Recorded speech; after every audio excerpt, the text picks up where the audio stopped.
Bonjour et bienvenue pour cette analyse approfondie. Aujourd'hui, on plonge dans une histoire vraiment parmi les plus étranges, les plus déroutantes qu'on ait jamais abordées ici. Une affaire qui laisse perplexe même quand on connaît la fin, quoi. Alors le contexte, on est dans le Michigan, en pleine campagne. Le 5 janvier 1909, on a le révérend John Carmichael, 56 ans, qui quitte sa famille. Il part pour une mission religieuse à Columbus, c'est à une quinzaine de kilomètres. C'est quelqu'un de connu, de respecté dans sa communauté. Notre objectif aujourd'hui, ça va être de démêler un peu les événements assez choquants qui vont se passer entre ce révérend Carmichael et un certain Gideon Browning.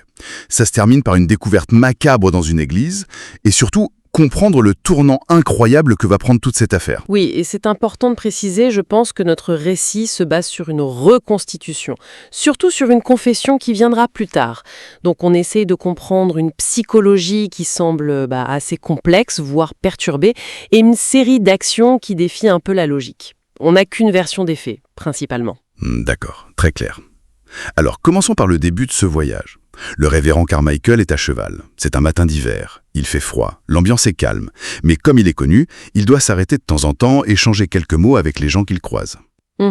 Lui, il aimerait avancer plus vite. Mais bon, son rôle l'oblige à être aimable, tu vois. La façade sociale, quoi. Exactement.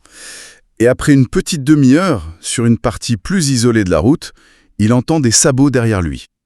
Il se retourne et il voit un homme, apparence négligée, des vêtements tachés, un long manteau, les cheveux un peu gras, coiffés en arrière, et surtout un grand sourire un peu bizarre.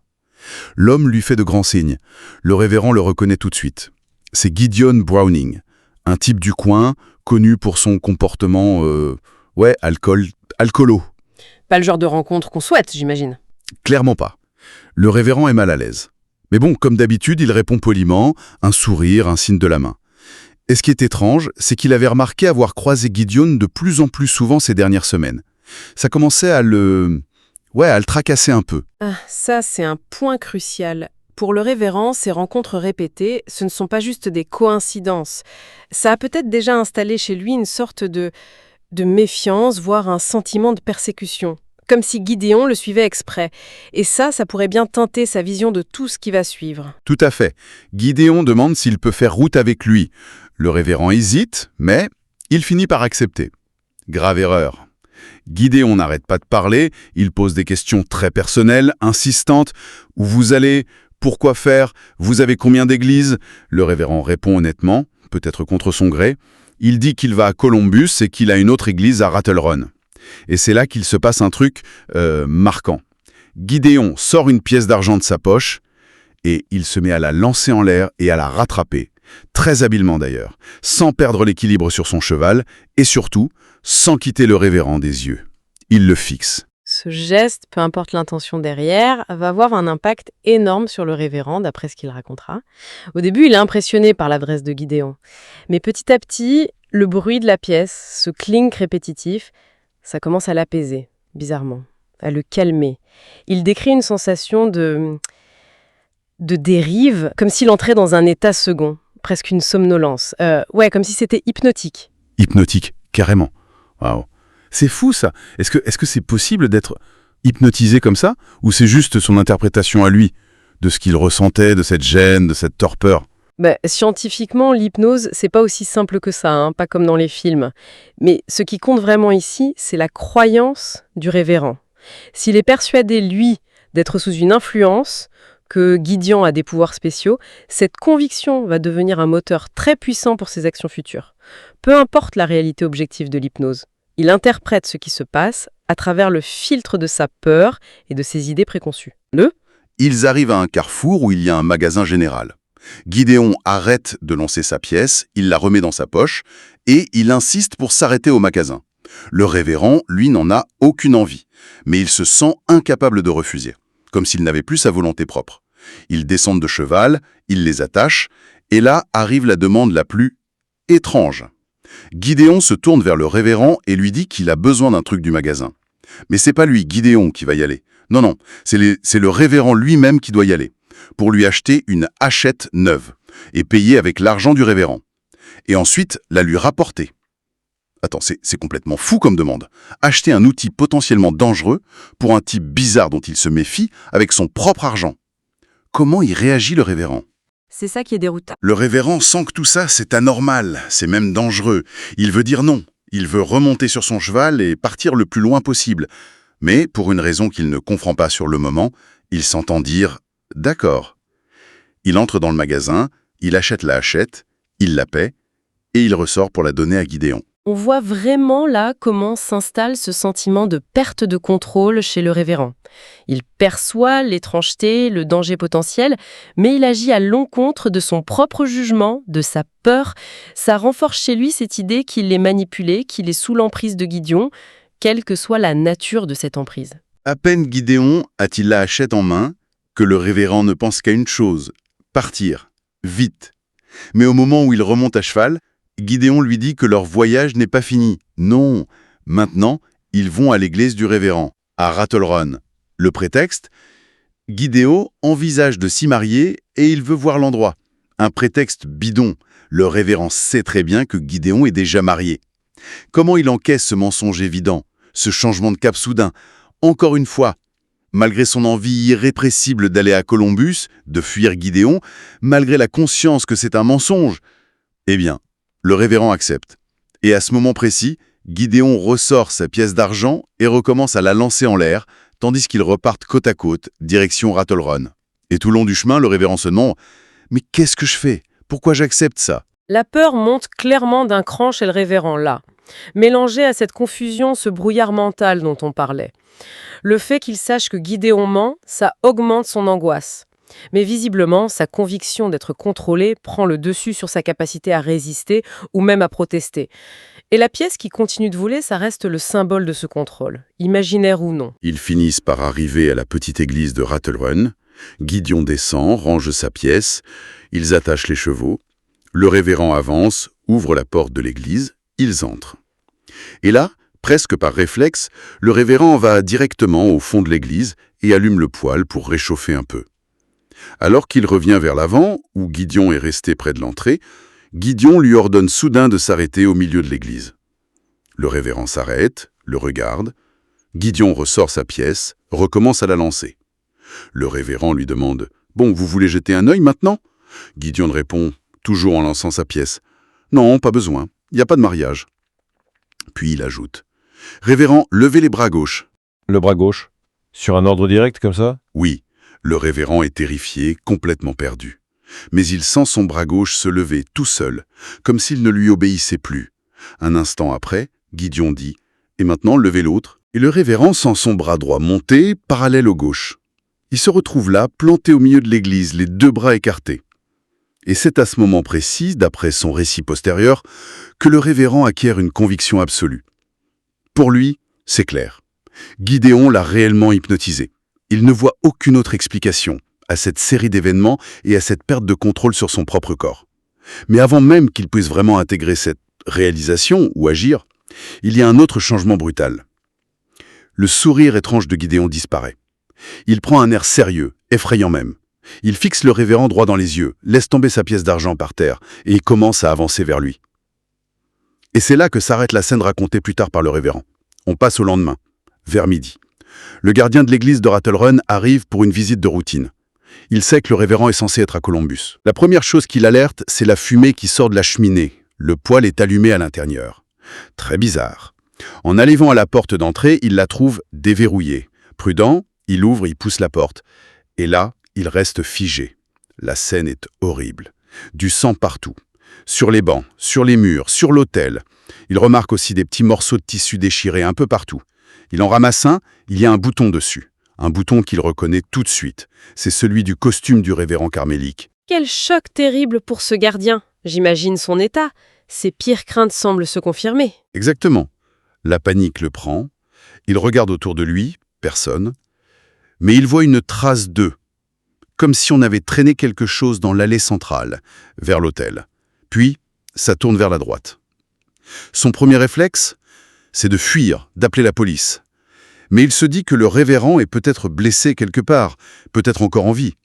Il se sent obligé de vérifier. Il avance prudemment dans l'allée ensanglantée, il regarde partout. Un silence de mort. Presque au milieu de l'allée, il voit un truc qui brille par terre. C'est une pièce d'argent, couverte de sang. Il continue, il suit la trace de sang qui tourne et mène directement au poêle. Le poêle d'où sort toujours de la fumée et dont la porte est fermée. Le gardien jette un dernier coup d'œil autour de lui, s'assure qu'il est seul, puis il s'approche du poêle, il l'ouvre doucement. À l'intérieur, il n'y a pas que des cendres. Il y a un crâne humain. La nouvelle se répand comme une traînée de poudre. Le meurtre du révérend Carmichael, cette brutalité, ça choque tout le monde. La police lance immédiatement une enquête d'envergure. Et très vite, la police de Rattle Run fait des liens importants.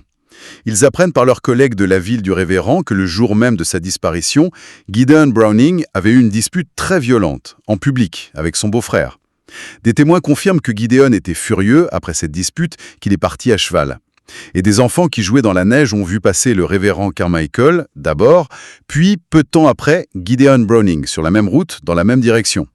Et depuis ce moment-là, plus aucune trace de Gideon. Donc là, toutes les premières pistes convergent vers Gideon, c'est ça. La dispute, la colère, le fait qu'il suive le révérend, sa disparition juste après le crime. Il a le profil du suspect idéal en quelque sorte. Tout à fait. La théorie qui s'impose, c'est que Gideon, hors de lui, aurait croisé le révérend au mauvais endroit, au mauvais moment, et aurait passé sa rage sur lui. C'est une théorie un peu faible sur les motivations, peut-être, mais c'était la plus logique vu la réputation de Gideon, son comportement et sa fuite. Une grande chasse à l'homme est lancée pour le retrouver. Mais 3 jours plus tard, à plus de 800 km de là, dans une autre ville, dans l'Illinois, un homme entre dans une pension tenue par une certaine Miranda Hughes. Quand Miranda lève les yeux, elle est choquée par l'apparence du type. Il a l'air dans un état lamentable. Maigre, pâle, il tremble, il porte des vêtements sombres, tachés, un long manteau. On dirait qu'il va s'effondrer. L'homme s'approche, dit qu'il s'appelle John Elder et qu'il voudrait louer une chambre. Miranda hésite un peu, son apparence l'inquiète, mais elle finit par accepter et lui donne une chambre au 2e. Elle lui propose à manger, mais il refuse, il dit qu'il jeûne. Puis il s'enferme dans sa chambre. Encore un comportement étrange. Un homme dans cet état qui refuse de manger. Ça ajoute au mystère. Carrément. Miranda essaie de lui laisser à manger devant sa porte, mais il n'y touche pas. Elle s'inquiète pour lui, mais en même temps, elle préfère ne pas trop insister. Ça dure comme ça quelques jours, jusqu'au matin du 12 janvier. Ça fait 1 semaine jour pour jour après le meurtre dans l'église. Miranda entend des gémissements qui viennent des latrines extérieures, au fond du jardin de la pension. Elle y va, elle appelle. Pas de réponse, juste des gémissements. Elle pousse la porte, elle l'ouvre. La scène est atroce. John Elder est assis là, du sang partout, la gorge tranchée d'une oreille à l'autre. Il agonise. Miranda se précipite pour appeler la police. Quand la police arrive, John Elder est mort. Au début, ils ne font aucun lien évident entre cette mort tragique et le crime horrible commis à des centaines de kilomètres de là, à Rattle Run. Mais tout bascule quand la police fouille les vêtements de John Elder. Dans une de ses poches, il trouve une lettre tachée de sang. Elle est adressée au shérif de Rattle Run. Dès qu'ils lisent cette lettre, les policiers comprennent que les deux affaires sont non seulement liées, mais qu'elles ne font qu'une. Et que John Elder n'est pas du tout celui qu'il prétendait être. Et là, c'est la grande révélation, j'imagine. La lettre qui explique tout. Exactement. La lettre, c'est une confession complète. John Elder, ce n'était autre que le révérend John Carmichael lui-même. D'après sa confession dans la lettre, l'histoire était complètement différente de ce qu'on croyait. Ces fameuses rencontres répétées avec Gideon, pour le révérend, ce n'étaient pas des coïncidences. C'était la preuve que Gideon avait des pouvoirs spéciaux pour le traquer, pour l'intimider. Le révérend souffrait en fait d'une paranoïa avancée vis-à-vis de Gideon. Et quand Gideon a commencé à lancer sa pièce, le révérend n'y a pas vu une simple habitude bizarre. Non, pour lui c'était la preuve irréfutable que Gideon pouvait l'hypnotiser, le contrôler. Il était absolument convaincu d'être sous une emprise hypnotique irrésistible. Donc, toutes ces actions étranges qu'on a décrites, l'arrêt au magasin, l'achat de la hachette, le détour par l'église, le révérend les a faites parce qu'il croyait sincèrement y être obligé. Il se sentait privé de sa volonté par cet hypnotiseur. C'est ça. Et une fois dans l'église, toujours selon lui, le fait de lever les bras faisait partie de cette soumission qu'il imaginait. Le moment décisif, c'est quand Gideon laisse tomber la pièce. Dans l'esprit du révérend, la chute de la pièce signifiait que le sort était rompu. Et là, d'un coup, il se sent libéré, mais aussi en danger extrême. Dans un état de panique totale et persuadé d'agir en légitime défense contre son hypnotiseur, le révérend a saisi la hachette, celle qu'il avait achetée lui-même, il a forcé Gideon à se déshabiller complètement, et puis il l'a tué sauvagement. Et après le meurtre, le révérend a méticuleusement mis en scène le crime pour faire croire que c'était lui, la victime. Il a déchiré des morceaux de son propre costume, les a dispersés, il a mis le crâne de Gideon dans le poêle pour qu'on pense que c'était le sien. Ensuite, il a enfilé les vêtements sales de Gideon, il a fui sur 800 km, il a pris le faux nom de John Elder, avant de mettre fin à ses jours quelques jours plus tard. Quelle histoire tragique et incroyablement tordue. C'est vraiment essentiel d'insister encore sur la perspective du révérend. Il croyait réellement à tout ça, au pouvoir, à l'hypnose. Il vivait dans une réalité complètement déformée par son état mental.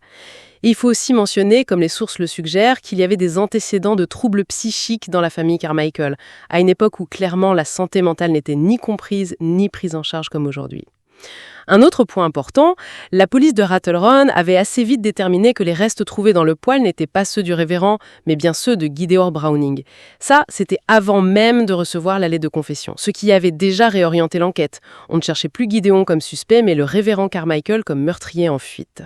Les détails précis des dialogues, des gestes, tout ça repose quand même largement sur la confession d'un homme qui était peut-être en plein délire paranoïaque. Alors qu'est-ce qu'on retient de tout ça au final?